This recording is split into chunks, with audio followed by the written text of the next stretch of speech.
You'll have to excuse my tardiness putting up the post-game video of the OU Kansas game. I have been told by other YouTubers and vloggers to strike while the iron is hot. But that's really, really difficult when you attend the games, and depending on when the game is, it's a full day endeavor of like coming home. Like yesterday's game, I attended yesterday's game. It was my first true away game at Kansas. That being said, it just takes a lot out of you driving home or riding home, or it's a full day's commitment. Like if there's a night game at home, because you may be home by like 11 o'clock or midnight at that point. So bear with me. Usually my post-game videos will come on Sundays, anywhere from like 11 a.m. onwards. I always try to at least have them up, guys, by at least 5 or 6 o'clock. That way you also have a link for the stream that usually comes about an hour or two later at that point. It's just like I said, you need a lot of rest from those games at this point. And especially with this game, I needed more time to just digest what happened yesterday, because I tried to record this video several times, and each time I would pause or I would stop the recording because it was just so much to take in from yesterday, from a game we thought that nothing was really going to happen. And I want to start with this. Growing up, my parents taught me like a lot of life lessons, but there's definitely two I keep really, really close to my chest with it. The first one is when I was in about 5th grade, they said, learn to be yourself and don't care what other people think about you. You only live once, and make the best of what your life is for now. I've lived by that mantra every day of my life, and I've been a very, very happy person as a result. The second one was, in sports, there has to be a winner and there has to be a loser. And just because the rank may say number 3, this could be the worst team ever. Any given day, a team can be better than the other team that day and beat them. And, boy, did OU flirt with that line yesterday with Kansas. I thought I was blessed earlier in the year when I had to attend a wedding at the West Virginia, when the West Virginia game happened, because I didn't have to watch what that monstrosity and train wreck happened. The game happened. I had a fun time at the wedding. OU still won. I saw the highlights for it. Didn't have to worry about replaying or watching the game or anything with it, or watch that. But apparently fate is a very cruel, cruel, cruel mistress. And she told me, no, you need to experience the pain that everybody else experiences. And unfortunately, we got that with the Kansas game yesterday, because fate had other plans. We almost saw yesterday OU lose to Kansas. I can't believe I'm even saying that out loud myself. I said that yesterday at Kansas Stadium. OU almost lost to Kansas. To prevent any swearing on my videos, I'm going to try my best to keep it PG, but OU messed around and almost found out what the consequences were. I was there. I witnessed it on my first, as I mentioned earlier, my first true road game away from OU campus. That was not a bowl game or the Cotton Bowl at this point. And OU almost gave it away. If OU did give that away game, you thought Boise State was bad. You thought all the jokes about if you need a launching point for your program, just go play Oklahoma. And if we lose, that will propel your program for the next couple of years. The memes would have been relentless. They never would have ended. And you know what? We would have deserved it, because we played like garbage yesterday. In the stadium, I was thinking, oh my goodness, we're going to lose. I truly did believe we were going to lose. And then you start rabbit holing of, oh, goodness, if we lose, Kansas is going to rush the field. Oh, goodness, they're inviting everybody who didn't have a ticket roughly in about the third, fourth quarter to come in for free, because they really believed they had a shot at beating us. If any of y'all have ever read the Dresden Files essentially is like Harry Potter, but adult books, essentially. Adult content, things like that. Great stories. I recommend it for everybody at this point. There's a thing that Harry Dresden has, and it's called the charm bracelet, okay? And when he wears this, it was invented around like the 3rd or 4th book. And I'm getting really nerdy on you guys, but bear with me. You'll see where I'm going with this. Every time he moves his arm or does something like a workout or something, he builds up kinetic energy. Well, later in the books, to have fight scenes last longer or make it have more drama or cause like consequences later on, he would activate these shield bracelets, essentially. And he had about 5 or 6 of them, and would give you like a very powerful shield. It would not prevent you from feeling pain mostly, but prevent you from getting killed. How do I tie that back to OU? Well, I think OU has their own version of a shield charm bracelet with Sooner Magic, because either Sooner Magic is working in overtime this year for us, or we have a charm bracelet with like 5 or 6 ones like yesterday, and time to go up, time to blow it. And we saw it with Texas. We saw a little bit of it with Tulane. We saw it with this game with the Caleb Williams basically getting the handoff ball from Kennedy Brooks. Sooner Magic was in overtime yesterday, and I just cannot wrap my brain around how bad OU played yesterday. I don't want to even criticize. First of all, I want to give it hats off to Kansas. I said in my preview video that I only expected Kansas to kind of do a lot of petty stuff and do what they did just to annoy the team, because ultimately they knew they were being mismatched. So pretty much try to get like as many things as possible, try to get them out of sync as many ways as possible, maybe get a couple points on the board that OU would spot them, but then OU would win big. Boy, was I wrong. Not only did they come out with a plan, they came out with a full playbook with everything, including the kitchen sink, outside of some trick plays. Like, kudos to that staff. They came to play. We didn't, and we almost lost as a result of it. Hats off to Kansas. I cannot say anything else better for Kansas yesterday. This was their Super Bowl, and they tried their best. And I truly believe if we were playing more talented teams, we would have lost yesterday. A lot of us tried to make sense of the game yesterday, and we almost went through like the 5 stages of grief at this point. One point even saying like, I really, really, really hope this is just Riley playing 10D chess, and this is just some extended long inside joke of how this is preventing Rattler from playing any down at this point going forward. But we all know that is far from the truth. We saw what happened on the field yesterday. It can't be said enough, though, at this point. Enough is enough. Yes, the game started off like this game was entirely just weird, just in general, especially with being there and the power going out on campus and being out for about 20 minutes at that point. But that just seems like it justifies or like summarizes our team, where each week we expect the team to come out ready, and they just don't. Every single time it's like, I think I know where the team is heading, and then they pull some twist, some unexpected way that they just take 5 steps backwards. And I'm not happy about that. I'm really disappointed about it. And I can't predict it. Like, every time I think they're going to cover, they don't cover. Every time I think they're going to do poorly, they do okay. I don't see growth anywhere. It's very sporadic. I don't know who this team is. The only thing I can do is define yesterday. And this is where it just disappoints me what I saw on the field yesterday. This team looked lackadaisical and looked very sluggish, very lazy, did not look like they cared at all, and looked out of place several times in footing, especially on defense. I watched the sidelines, and there was just no energy at all against Kansas. There was a couple guys that were hopping around trying to pump the team up. There was none at all. This was basically them hoping to just do the bare minimum to just pass and move on to the next a week. They wasn't even looking ahead at Texas Tech. This was literally, they just did not care. They did not respect their opponent. And at the end of the day, guys, you can, like, I can have that mentality with it, but you still got to go play the game. And I'll mention that again. You still have to go on the field and play the game, because you can still be upset if you don't show up. Which it kind of boils down to then at that point is, this team keeps on asking us questions of why can't our team come out prepared? It always seems like it's a constant that the team always overlooks, or they always look unprepared, or they just look like they just don't care. Why can't we be prepared? We talked about it yesterday in the stadium, but they're right. They are absolutely right. Nick Saban has his mantra about rat poison, and people like to joke about it. Commentators like to joke about it, but he's right.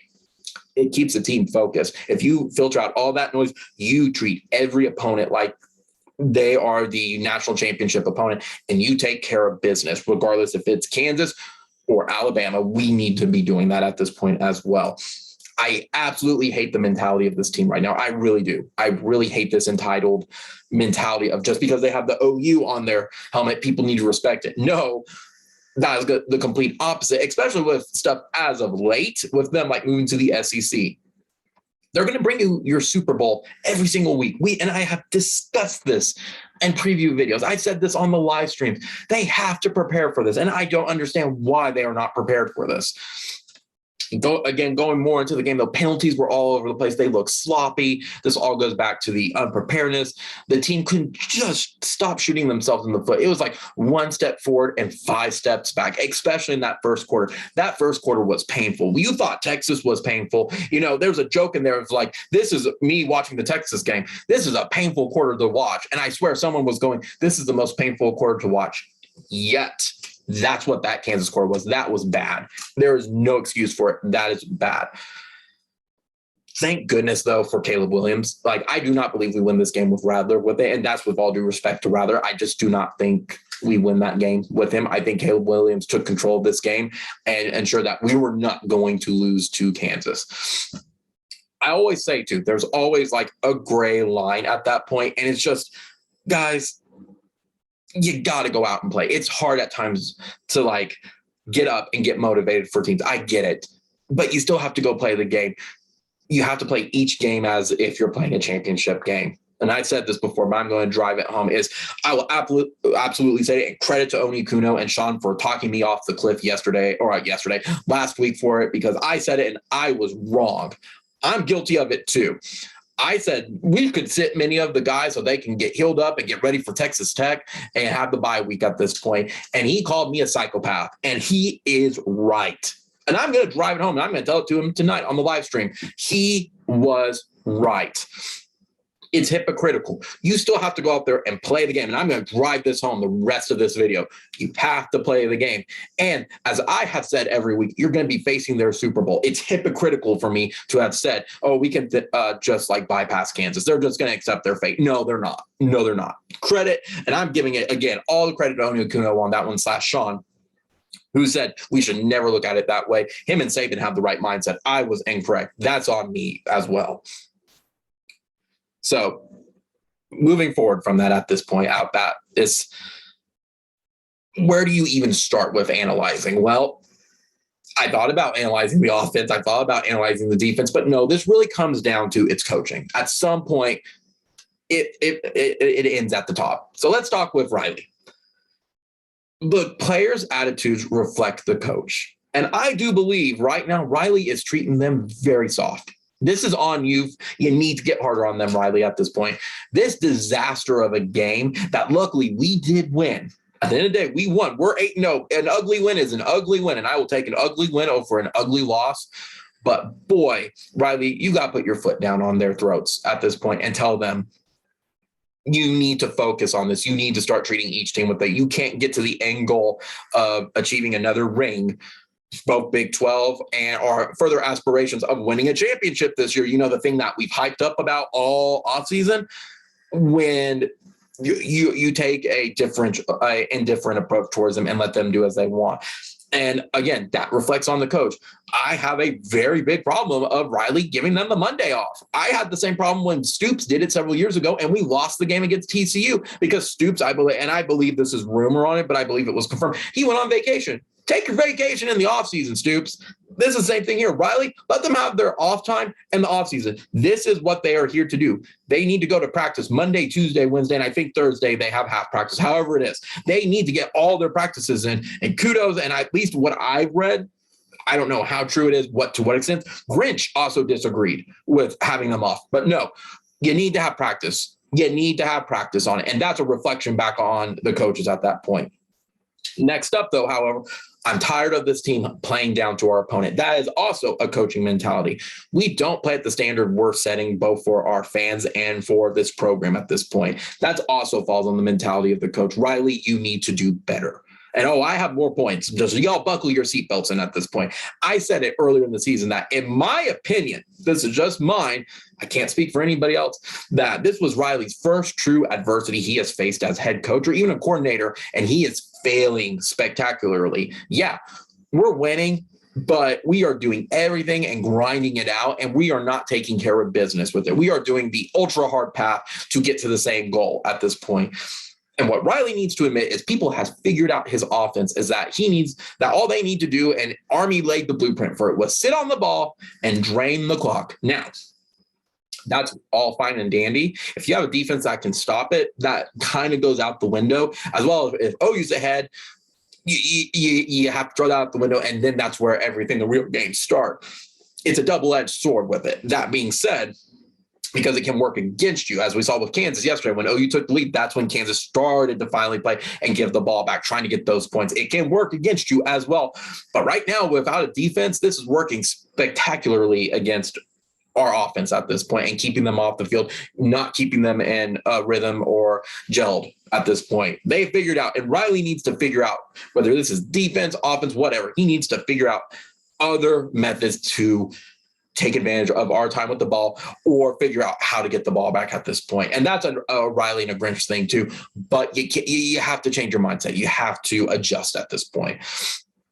Another one is, I know Riley is a student of the air raid, but I hate his aversion of not wanting to run the ball. I hate how we get backed into a corner. And this is also thing, I'm going to go sidetrack. I hate going back to the team really fast. I hate that it takes almost catastrophic results for us to take stuff seriously. Like yesterday, when it was realistic that OU could have lost the game. And there's percentages that they're showing that OU at one point was not favored to win the game against Kansas. Kansas had a 65% win, 65.5% chance to beat us. I think it was sometime in the third. I could be wrong on it. Who knows?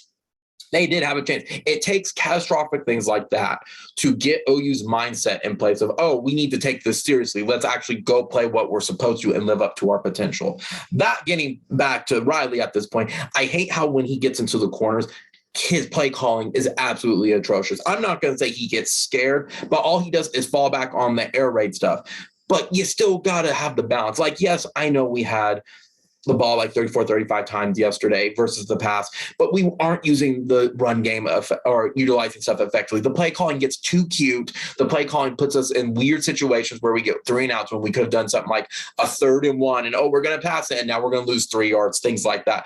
I hate that mentality so much. I hate that play calling. And, I'm saying this here as a fan, just sitting and not actually playing the game. But if I can see it and everybody else can see it, guys, there's a problem, which also leads into what is our game plan? It really, Sean has mentioned it, and I cracked the joke yesterday in the stadium of how he says we're playing like a survivor and like a survivor in a horror movie at this point.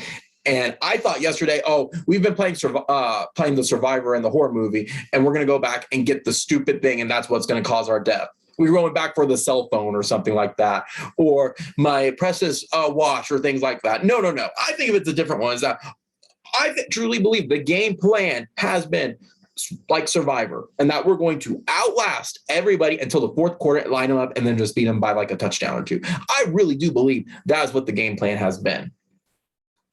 I haven't had anything that would say prove me wrong. I do believe that's what the game plan is. It's just outlast them, make them tired, and then fine, we have more fresh guys than your guys. We're going to beat you now. And what it comes down to as well, whether he likes it or not, he needs a safeties coach and an offensive coordinator and a special teams coach. I was going nuts that we do not try to block for special point or field goal kicks, and that we just stand around and let them have it, or that we don't try to run it back. I know running it back is also a safety thing, and yes, some of it's fine, but there's room to run the ball. Like, we don't need to fair catch every single thing. That's going to be a detriment at some point for when you're starting at the 25 every single dang time with it. I hate that. We need to do something about that.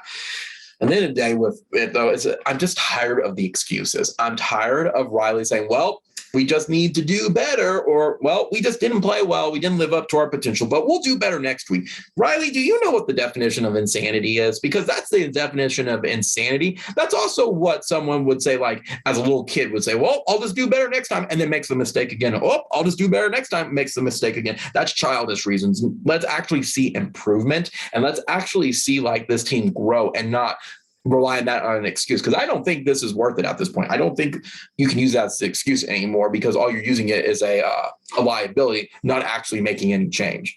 Riley, at the end of the day, you have to do better. You have to do better. But it's not just Riley either. It's Grinch. I know there's a lot of people right now saying they want Grinch fired, that we haven't seen the improvement, and that Grinch is the problem. I'm not there just yet, okay? Bear with me. I do think injuries is hurting the team with it. Now we can talk about like if there's no one to back up what is going on in practice, what's things going on like that. I get that. Okay. But in the end, you still got to have players ready to step up at this point. And Grinch, you need to pick your best 11 and roll out with them. The rotation crap has got to end. Pick your best guys and stick with them. I understand staying fresh, but at some point you have to put the best guys on the field. Otherwise you're going to get burned. That's why I say I'm not necessarily ready to on the throw Grinch out to the Wolves yet with it, because I also do realize there's other schemes, there's other problems, there's other things like that. But to me, it falls back with the rotation. It falls with that at this point. The flip side of it, though, too, is I'm tired of his defenses making our opponents look like All-Americans. Let's be honest. Tulane, TCU, Kansas State, yesterday, every quarterback, because our defense just refuses to give pressure, they make them look like All-Americans, and it makes them look like Heisman contenders. And it's always against us. It's never against anybody else. It's always against us. And I'm tired of that. Grinch, you need to take accountability for your team. Now, I will say, maybe he is right. Maybe the players aren't putting the time to commit to it, and maybe that's the result we're seeing on the field. But I don't think it's outside the truth that there's some truth to it, that they're not committing as much to practice that they should be. We saw it on the field yesterday. But I also do think it's a bit of Grinch's fault, too, with the schematics that he's using. It doesn't help when you're using the Mike Stoops 15 yards off the ball defense and a very soft coverage and expect the players to get to it. That's no pressure at all. That's prevent defense the entire game. Do you not trust your players to make the play? Again, I understand that Grinch has always had some criticism about how his defense is getting burned on the pass, but having the good D-line. I get that. But at some point, you got to do something. You can't just have them back and let them do short little passes like they did. We saw that with Mike Stoops, and when he got booed at Baylor, we saw the results of that.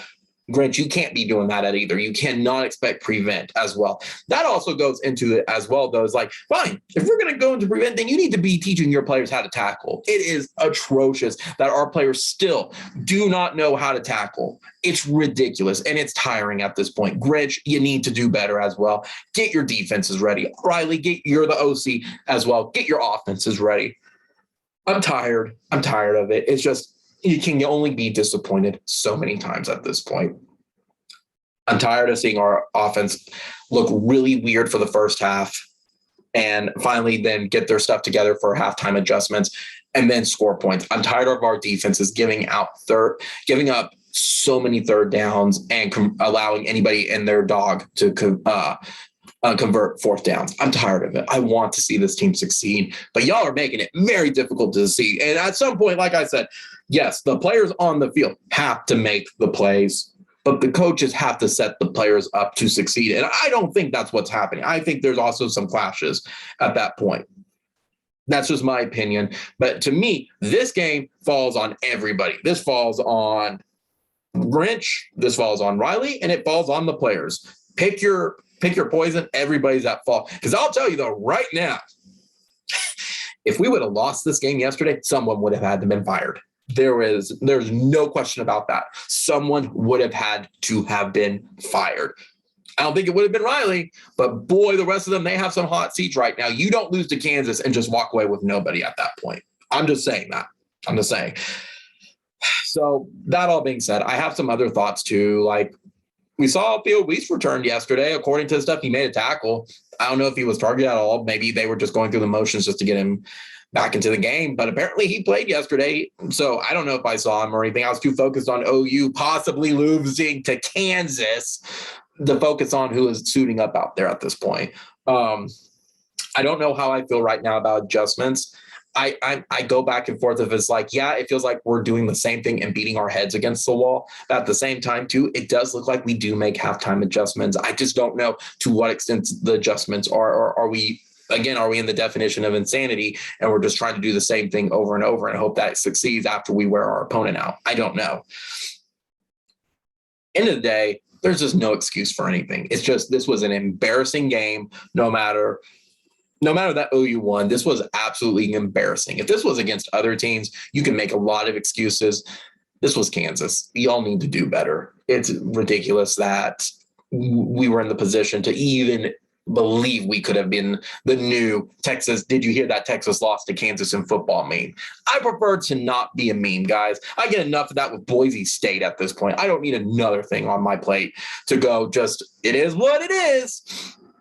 So only a couple other things I am going to mention. I can see, I have to say, I can see why a lot of people have said when you talk about fan bases, why Kansas does have a bad reputation of their fan base. On our way out, I was told to F off once, and another person who got my attention just giving me a thumbs down the entire time. You know what, guys? All I can say is scoreboard. That's all I'm going to say. Refs were absolutely atrocious yesterday. It did not contribute to why OU was absolutely abysmal against Kansas, but there was several bad calls with it. And I was going, man, this has to be home field advantage, or these refs were absolutely terrible. They missed forward progress on the Kansas quarterback, which came back for us, which helped us out with it on the handoff play. But there was an incorrect intentional grounding. There were several of them where they called it offsides, which I fully believe it was false starts or they were doing some counts. I don't believe the entire line has been offsides that many times and that out of rhythm for that. I don't believe that as well. I don't. I also learned yesterday with traveling how much OU does go above and beyond to make sure like their opponent is like comfortable at our stadium. Like when you attend like the pre-games and stuff, they don't mention anything for us. They don't give any like fanfare for the visiting team. Like, you know, I have to like OU does. I'm not going to say we're going to give out all the stops or like we do everything and then some and roll out the red carpet, but I am surprised at the difference of like a pregame at OU stadium versus a pregame at say Kansas, for example. It was definitely eye-opening of what happens with the visiting team with it as well. The only other thing at this point I have to say is Kansas, whether y'all want to gripe about it or the rest of college football, like the Reddit subreddit, the Reddit Twitter account, or other people at this point, the call was correct at the end of the day. It was a handoff. It's completely legal. Get over it. There's no controversy for it. Yes, it's obscure, but they knew what they were doing. Caleb Williams made a man football play. Just like I said with TCU and the wide receiver, he made a man football play, and he saved this season, in my opinion. For whatever happens going forward at this point, he prevented the season collapsing yesterday against Kansas, among other things at that point. The call was correct. Kansas, again, get over it. That's all I got, guys. At the end of the day, we're 8-0. I don't know how we're here at 8-0, almost at the end of October for the first time since 2004. But we're here. We're 8-0, and we have Texas Tech to look forward to next week. I still believe deep down my gut we are not a championship-winning team. But watch us go and win the Natty this year. And I'm going to go, I don't know how we did it. We'll get there when we get there at this point. I just don't see us winning it at this point. And that's just me being realistic. I would take off my crimson colored glasses, but since I don't wear glasses, I'm not going to take my hat off. That's just my thoughts on it, as well as I have a gut feeling that there's a loss coming in November. I don't know to who, and I don't think it's going to derail OU still appearing in the Big 12 championship, but I do believe it's going to derail their national championship hopes. But again, that's me. I don't know. We'll just have to play that a year at this point. So comment, rate, subscribe, guys. I always enjoy everybody commenting and rating. I try to comment on everybody and try to do as much as I can with it to respond to everybody who comments on it. We're at 52 subscribers. I hope to increase those, like I said, by the end of the year. We have the live stream here in about an hour. I hope everybody can join in. I have the link below in the comments. That's really all I have. Like I said, this was like a mini rant / prepping for live stream tonight. So I don't just explode on this team at this point at my pure disappointment. So we have Texas Tech to look forward to this week. So Boomer Sooner, there's only one Oklahoma. Thank you that we did not lose to Kansas. Thank you. We did not lose to Kansas.